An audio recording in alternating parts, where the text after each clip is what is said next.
I believe we have thought that moments like this, photographed year after year by his child's mind, would mean more to him in manhood than the sleep he was losing. He told me it would, in his own way, one night when he was about 3.5. He and his mother had arrived earlier that day, and he sat with me in the dark living room for some time, silently. Together, we watched the moon and the water and all the night sky.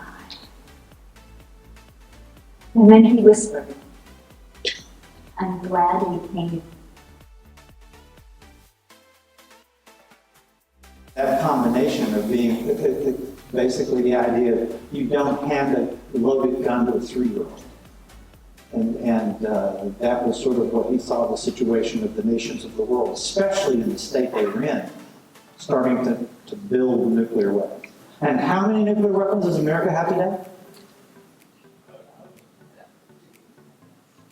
We have a lot more, but we made a deal with Russia, and Russia got rid of a lot of theirs, and we got rid of a lot of theirs, so that supposedly we're all even. We only have about 1,600, I think it's 1,600 each. Yeah, I gotta have at least 1 or 2, just in case, you know, there's a blackout and we need extra light. I have a 15-year-old, a 12-year-old, and a 9-year-old. That's not something that my wife and I are interested in having them use at that age.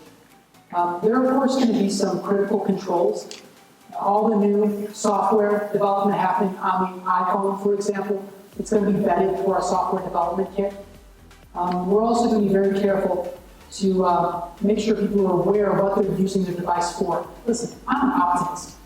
I want people. Introduce myself. My name is Mary Harris Jones, or as my boys like to call me, Letter Jones. Looking back to my early 20s, I remember singing. When I came along, all America had caught the baseball fever. However, men like the baseball promoter A.G. Spalding believe. Well, I knew if the press found out about that, they would question my ability to get the job done, or worse, they might question the president-elect's wisdom in appointing a woman in the first place.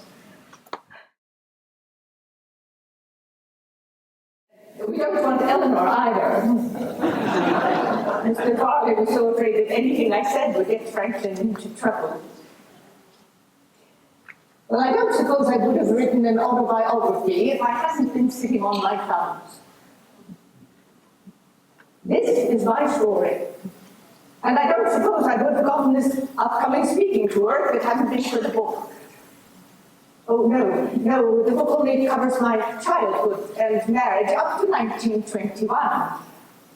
Well, yes, Elizabeth, you understand. I want to speak about the issues of today, not the past. But I suppose you're right. Once I'm up speaking, I won't be able to help myself.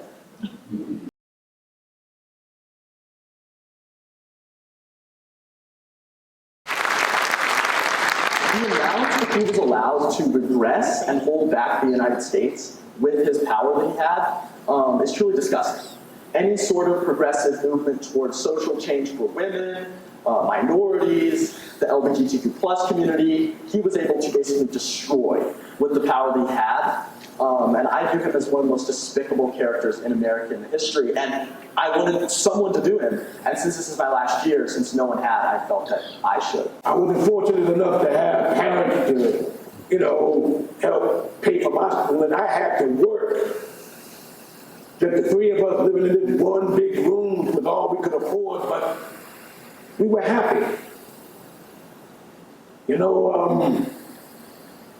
one thing my mother had, which no amount of schooling would matter, and that was she always believed the elected system had worked.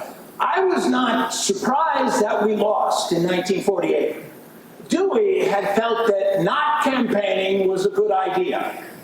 And we were limited in what we could say. He really didn't wish to discuss issues. And so I felt it was going to end that way. I told Nina 2 weeks before the election in mid-October that we're going to lose. Forget what everyone's saying. We're going to lose. I go out there every day and we can't say anything. We can't be anything.